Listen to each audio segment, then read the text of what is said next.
Is this just fantasy? You betcha.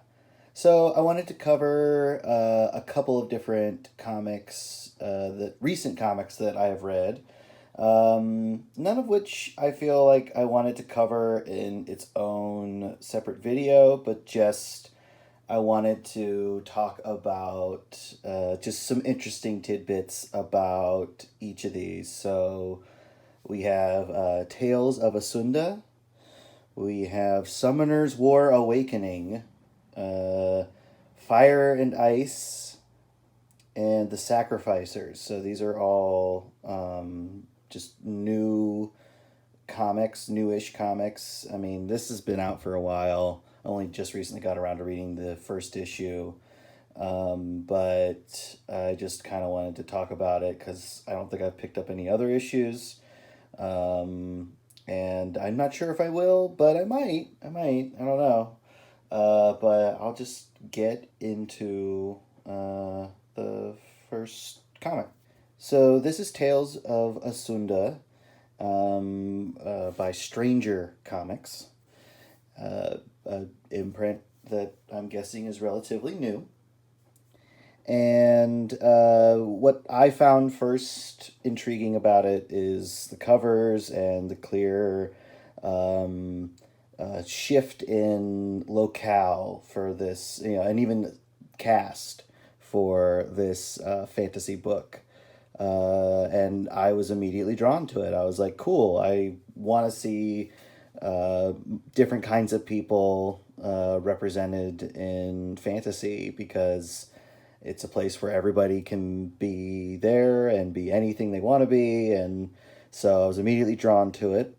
So these are just the first two issues, and it's somewhat of an anthology series, or like each story, each issue covers, or it's its own self contained story. And because of that, it doesn't like carry from one to the other. There's some things that carry over. There's certain characters or ideas, but for the most part, each issue is its own story, its own little tale, and I find some interesting things in it. So right away, the art in this first issue is really nice. Really nice show of detail, but and really a strong focus on like the character and the character design.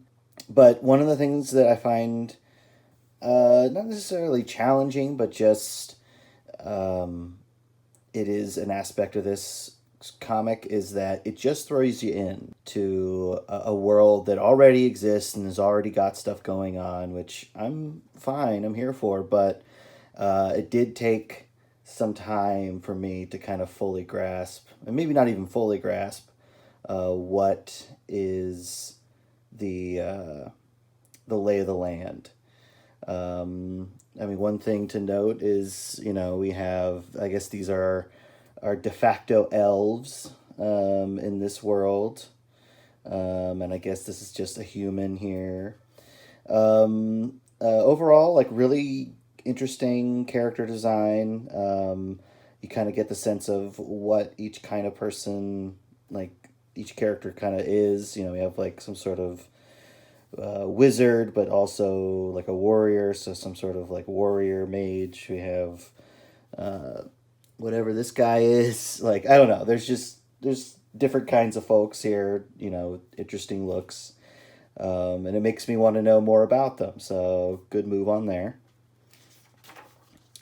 And the basic plot of this one is that it is about I guess like rival factions, and this figure who is the daughter of a god or possibly multiple gods. I can't remember. It's been a while, but anyway, she has these really distinct heterochromia eyes. She's the figure on the cover, and yeah, it's about that, more or less. But if I have any critiques, it's that like it was parts of it were hard to follow. Like basic scenes like this where they got this guy tied up and they end up having a fracas with them. And this is the sword that the lady has later, so guessing it's the same sword. But it is, yeah, it is its own world, and there's more to explain with that. And then we have this thing, this hell orc, I think is what it's called. And it's, got a, fancy magic blade. The look of this thing's pretty cool. Check it out.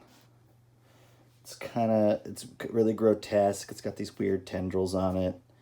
The one thing that I don't know if I am catching, if I'm not following something or what, but like where we first meet this guy, which I think I skipped that page. Hell Troll is what it's called. Sorry. Hell Troll.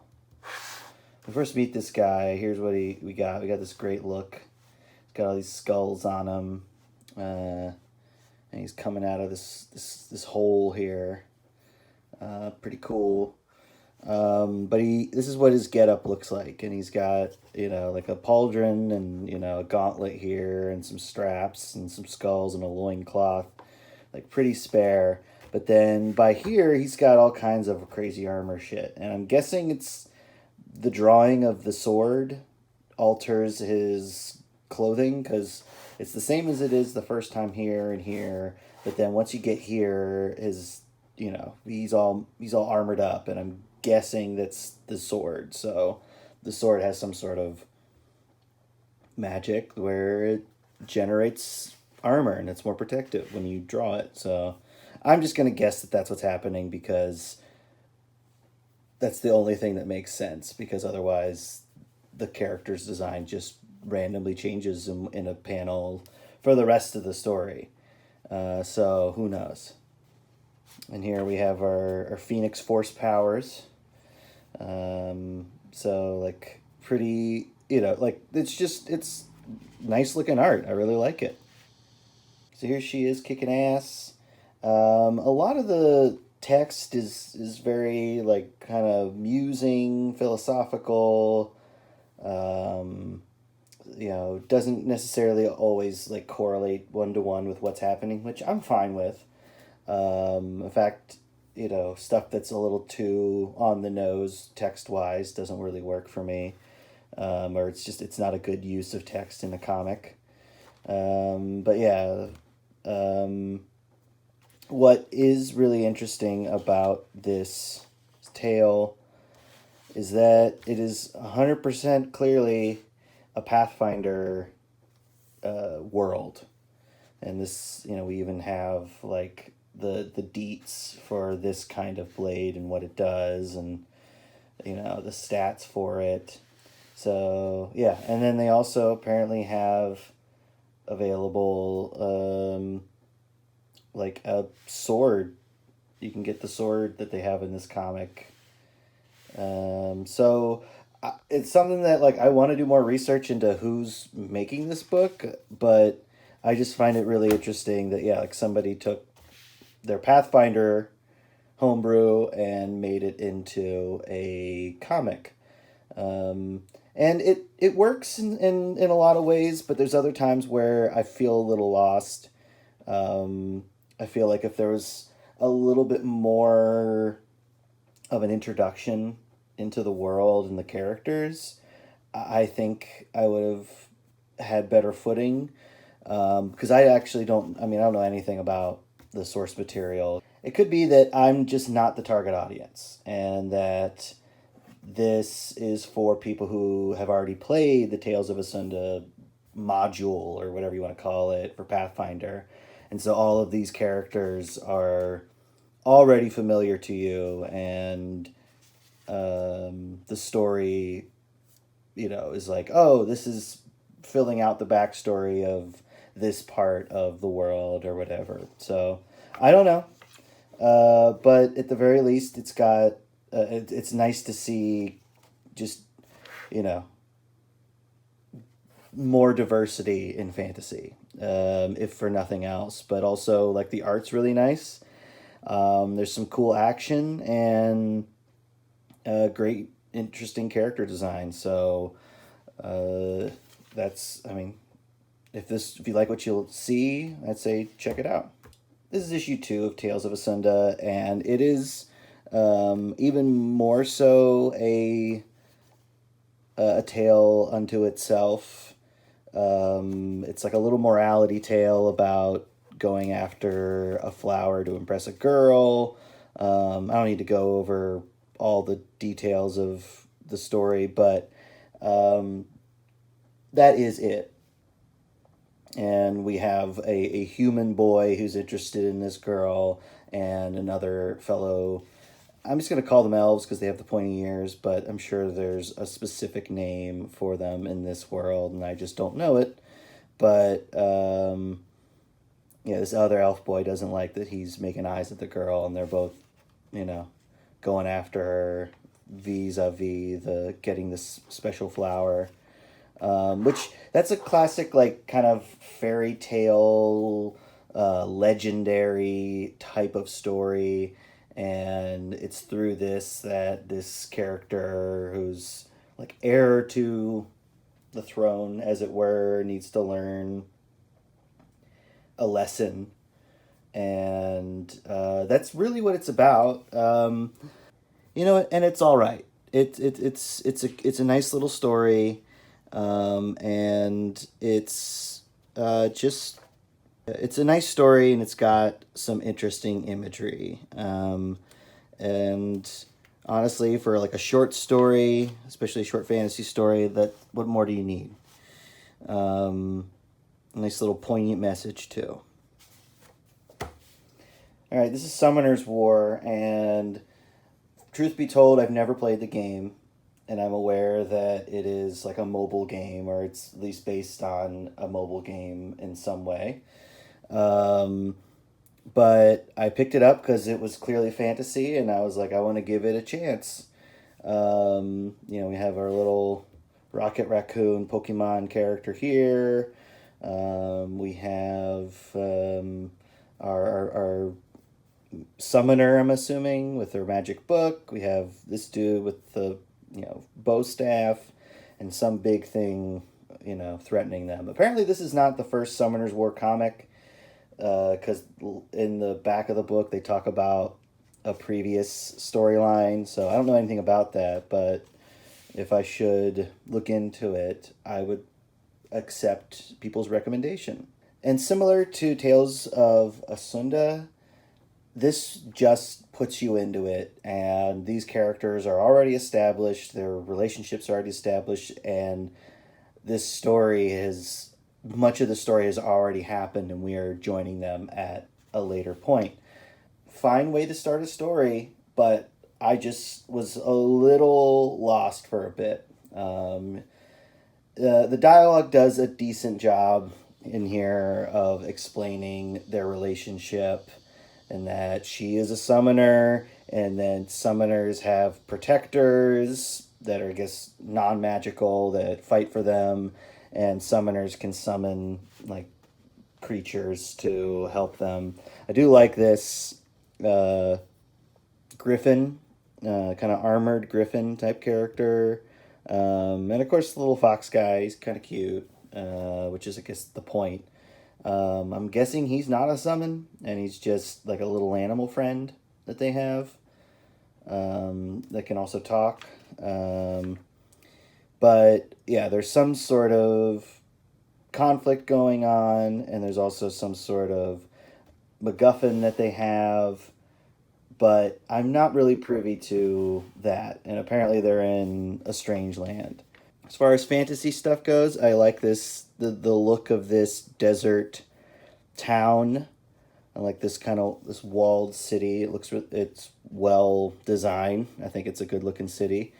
Good use of light. Yeah, the art, by the way, in this, I'd actually enjoy. It's a nice looking style. The artist is very consistent. in how they render faces. In fact, I feel like faces is something that I really enjoy about it because it's very, very expressive. We have our antagonist showing up. Mean red glowing eyes. That's the case. The story proceeds. They're trying to get help to get out of there, but nobody wants to help them, and they don't have money and all that. Which I don't know. What are the rules about summoning? Can you not summon money? I'm not. That's not a plot hole or anything like that. That's just an honest question. I don't know what the limitations to summoning is. So here we meet in this horned barrel bar another character. Seems to be some sort of pirate. And she, I don't know. Again, there seems to be a pre-established canon with who these characters are, or maybe just character types. I don't know. But I just was a little lost. But again, it's nice to look at. There's nothing wrong with the world they're rendering. And then when the action kicks in, it looks great. You have this guy bursting through the wall like the Kool-Aid Man, and he's got, nets and stuff. I guess it's somewhat mechanical, or I guess there's a guy in there. Maybe he's a spirit. I don't know. But she summons this guy again, and there's a fight between the Griffin and the armored dude. It's a cool looking action scene, great use of color, and then we have our airship show up to get them out of harm's way. That's where this story leaves off, so it's some sort of kind of steampunky looking airship here. I guess that's part of the game. Again, I have never played it. Like I've said before, fantasy worlds need to have a map. Nice basic map. Although I don't know anything about this place, and I have no idea how far we're going to go in this story going forward. Even if I finish or continue reading it, I don't know. And then here's the titular game that you can get at the App Store or Google Play Store. I've never played it. From what I gather, it's like kind of an idle game, or it's a game that you kind of you sort of play, but not really. And not really my jam when it comes to games to play, mobile or otherwise. But there's a lot of talented artists, I'm sure, who are responsible for creating interesting character designs for games like that. But yeah, if you're a fan of Summoner's War, I'd say pick this up. You'll probably get more out of it than I did, but I at least enjoyed the art, and some of the dialogue was fun. Here we have Fire and Ice #1. This is the Francisco Francavilla cover because I'm a big fan of his. And this is a comic prequel to the Fire and Ice Ralph Bakshi Frank Frazetta movie. So if you never knew that existed, I'd say check it out. It's Ralph Bakshi, so it's rotoscoped animation. So basically they shot a movie and then they drew over it to make it look more fantasy-y. And it's inspired by Frank Frazetta art, or rather he, I guess, kind of co-designed the film and designed characters and stuff. So I will talk about that movie at some point, but this is the comic, and it's a recent release, and it's by Bill Willingham, who you may know from Fables. And I don't know Leonardo Manco, but we're about to know him because he's the artist behind this. And yeah, special thanks to Sarah Frazetta and I guess Joe Weber. But like Sarah Frazetta is responsible for keeping the legacy of her father's work alive, and it's really admirable how she's continued to keep up, releasing prints and clothes and tie-in comics and stuff like that. And I don't know, I have a lot of respect for that, especially because it's her very talented father's legacy. So we get kind of this start here. where we meet this kind of tribe. So this is this kind of fantasy I would call um, kind of caveman primordial fantasy. It's not Earth, it's its own world, but like we have this kind of tribe of people, and there's all these really cool old sculptures everywhere in this jungle, which seems to suggest that there was an older civilization that's been forgotten, which that's cool for my imagination, frankly. And I think the art in here is really nice, really great figures. I think it fits the kind of Frank Frazetta vibe that they want to have with this. Also, not easy to do. Nice overhead shot of like this like Riverlands area, this like swampy area, and also nice little frogs and a monkey. But we're getting to know these characters. They're young people who are learning to hunt. This guy, Larn, he is, I think, the main character of the movie, if I remember. So this is, I guess, him when he's a young man. And I guess we're going to meet other characters as they're young people as well. And these kids are learning to hunt. They get attacked by, like, I don't know, they're basically like Neanderthal men. They're a little more bestial than these human beings. And they're led by this armored guy. And armored guy is the brother of the Ice Lord. I forget what his name is in the film. The world trembles before the power of Necron, master of evil, ruler of ice. But he's the brother of his that we never heard of. And this is their mother, who's like this, evil witch queen. And it's, I don't know, the art in here is really what I recommend it for, and just really cool imagery. Again, I love these old sculptures.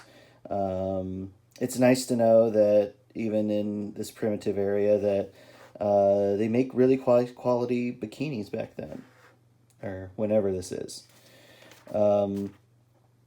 Here's the villain from the film.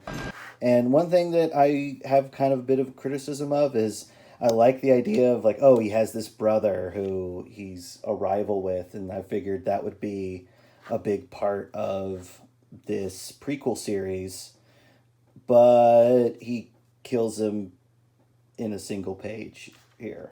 So not gonna move forward with that. Kind of a strange choice story wise, but what do I know? I don't know what they're doing with this, but I just know that it's not the choice I would have made, maybe. Love this ice sculpture. Again, a lot of this is taking reference from the film, so it's just about, paying homage to the film as well as creating creating a world that fits or dovetails with the world of the film, so that you could watch the movie and read this and they feel connected. Yeah, and then here's like the sorceress from the film.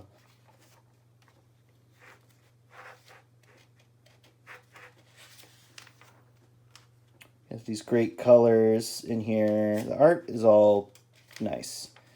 And of course, this guy shows up, and this is Dark Wolf. And Dark Wolf, mysterious avenger, and sworn enemy of the Ice Tyrant. He's the guy on the cover. He's the coolest looking part of Fire and Ice, and there's some cool Frank Frazetta painting, at least one cool Frank Frazetta painting of him. But yeah, I think, if the art appeals to you, if you're into Frank Frazetta, I'd say definitely pick it up and check it out. I don't know where it's gonna go. I will definitely pick up the next issue, but just curious how they're going to fill in an interesting backstory for this movie. And last but not least in our lightning round of fantasy comics, I have The Sacrificers by Rick Remender, Max Fiumara, and Dave McCraig. Um, Max Fiumara is a really fascinating artist, really talented, really good storyteller, but also just has such a really compelling style that I really enjoy. So this is definitely in the realm of like a mythological fantasy story. Like, and we exist on this world that, well, one is beautifully rendered here by Max Fiumara, but it's populated by different kinds of people, including these bird people, and these weird little chicken things. And so right away, that's a hell of a challenge to set for an artist, is like, hey, you're going to have to come up with the anatomy of this creature that doesn't exist and then draw it in multiple angles, and also make it emote and express. And yeah, it's a challenge that, Max is definitely up for. But yeah, it's definitely tough. Gorgeous colors here, gorgeous colors. But we get, yeah, this really intense domestic scene, and we get this really cool rendering of, looks like kind of an old school rendering of the world and the cosmos, like that they would have on an old map. And then we have like the sun, we have the moon, and they each have their respective castles. We have the world in between, and I'm guessing maybe you could call this world Harlos. And cool fake language here, which I'm always a fan of. You have bird people, reptile people, humans. So we're just setting up the dynamics of this world, which I like that it's done in this kind of subtle way. I think it looks pretty, and it's also something that you have to kind of like look and explore and examine. I will say that there's aspects of this first issue that I'm not 100% clear on, but that's fine because it has me intrigued, so I want to read more. But we have this figure here who, I'm guessing, because she has kind of fire hair and this like crescent moon on her face, that she is like maybe the daughter of the sun and the moon, and it looks like we have a family portrait here. So like this may be the sun, and that's the moon. So like the moon goddess and the sun god had a kid, and that's her. And yeah, I'm just kind of curious about exploring some of these dynamics. So like this, I guess, in the sun home. Really fascinating design here on the sun. Like really, really interesting. He's like made of fire, but he has this like interesting, like kind of stone looking mask to delineate his face. Yeah, just all around really interesting character design, and like the world looks great. The colors are, of course, are perfect. Yeah, look at this interesting stone, like mask looking thing for his face. Super cool.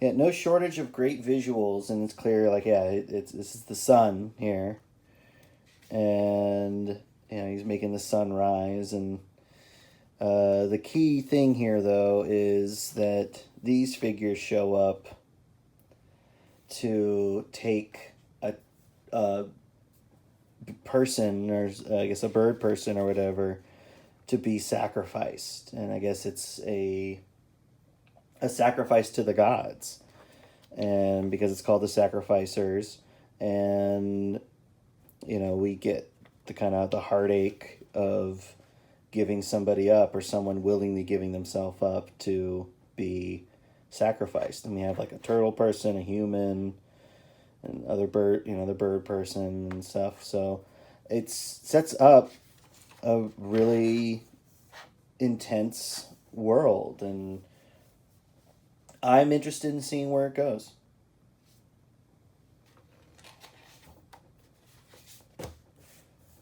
I definitely recommend this one. Now, if you're interested in more fantasy comics, I have my own Side Questers. So this is a fantasy story about two very different kinds of characters becoming friends. A noble warrior woman and a giant lizard man. And I have 8 issues of it out currently. You can buy the individual issues if you're interested in that. And I also have a collected volume of all 8 issues. This is the first complete story. This is available on my website to buy if you want. I also have my fantasy anthology series, Haxan. It's about witchcraft and magicians and all the crazy stuff that they would get up to. This is a companion set of books with side questers. It even has those characters in it. It takes place in the same world, so I'm trying to build up my own fantasy world here. And if you're interested in more traditional superhero stuff, then here we have 3-Panel Origin, which is my parody superhero webcomic. New comics every Thursday, but this is the collected volume of the first 3 years with all the art remastered. It's something along the lines of The Tick. I create a character and tell their origin in 3 panels, and it's usually kind of embarrassing. And then these are some stories that I've done based upon some of the characters in 3-Panel Origin. These are also available on my website. So that's my quick rundown of these comics. If you like something here, go ahead and pick it up.